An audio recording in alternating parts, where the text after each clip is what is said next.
আপনাদের নিশ্চয়ই মনে আছে অপারেশন সিন্দুরের সময় ইন্ডিয়ান প্রিমিয়ার লিগের দিল্লি পাঞ্জাব ম্যাচটি বন্ধ করে দেওয়া হয়েছিল। বিমান হামলার সতর্কতা থাকায় নিরাপত্তা প্রোটোকল অনুসারে সেদিনের ম্যাচটি বন্ধ করা হয়েছিল। সম্প্রতি পাকিস্তানের প্রতিরক্ষা মন্ত্রী খাজা আসিফ সংসদে দাঁড়িয়ে খোলাখুলিভাবে বলেছেন যে এটি আসলে পাকিস্তানের একটি সাইবার আক্রমণ ছিল এবং পাকিস্তানি হ্যাকাররা আমাদের স্টেডিয়ামের আলো হ্যাক করে আইপিএল ম্যাচ বন্ধ করে দিয়েছিল। তিনি আরও বলেছেন যে আমাদের দেশের বাঁধের গেটের ওপর পাকিস্তানের নিয়ন্ত্রণ রয়েছে। হ্যাকিংয়ের মাধ্যমে যে কোনো সময় তারা আমাদের দেশের বাঁধের গেট খুলতে এবং বন্ধ করতে পারে। যেহেতু তিনি পাকিস্তানের ডিফেন্স মিনিস্টার এবং তিনি সে দেশের সংসদে দাঁড়িয়ে কথা বলেছেন, সেহেতু আমরা ধরে নিই তিনি সত্য কথা বলেছেন। কিন্তু আইপিএলের দিল্লি পাঞ্জাব ম্যাচের লাইট হ্যাক করে বন্ধ করা হয়েছে কথাটার কোনো মানে হয় না। পৃথিবীতে যে সমস্ত ডিভাইস ইন্টারনেটের সাথে কানেক্ট থাকে, একমাত্র সেই ডিভাইসগুলোকে হ্যাক করা সম্ভব।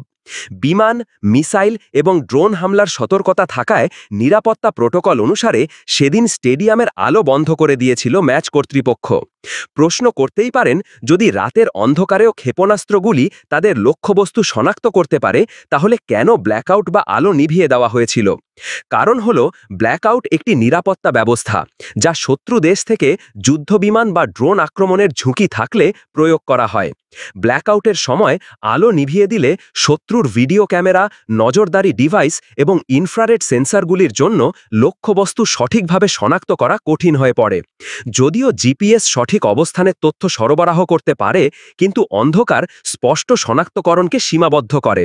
স্যাটেলাইট কিছু তথ্য সরবরাহ করতে পারে, তবে তাদের সিগন্যাল রাতে দুর্বল এবং আরও সীমিত হয়, যা শত্রুর কাছে তাদের উপযোগিতা হ্রাস করে।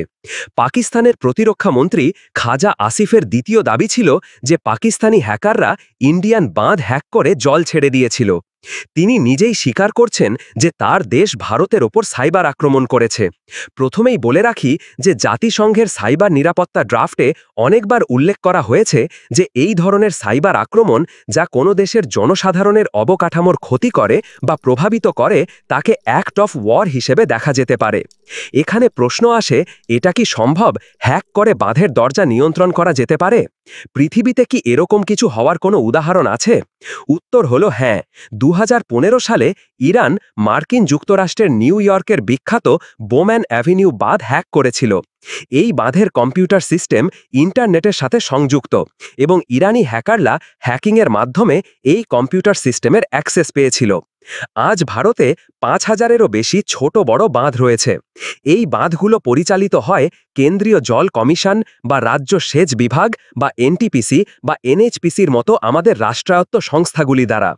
ঐতিহ্যগতভাবে আমাদের বাঁধগুলো ম্যানুয়ালি পরিচালিত হয় এবং এখানে ইন্টারনেটের কোনো সংযোগ থাকে না, কিন্তু এখন এটি পরিবর্তন করা হচ্ছে। জলশক্তি মন্ত্রণালয় উন্নত জল ব্যবস্থাপনার জন্য কৃত্রিম বুদ্ধিমত্তা বা এআই ব্যবহার করবে, কারণ এর সুবিধা হলো আপনি রিয়েল টাইমে বাঁধ থেকে জল ছেড়ে দিতে পারবেন। ইন্টারনেট এবং এআই এর সংমিশ্রণের মাধ্যমে এই জলকে জনগণের কল্যাণে খুব সুনির্দিষ্টভাবে ব্যবহার করা যেতে পারে। একটি দেশ হিসেবে আমাদের সতর্ক থাকা উচিত।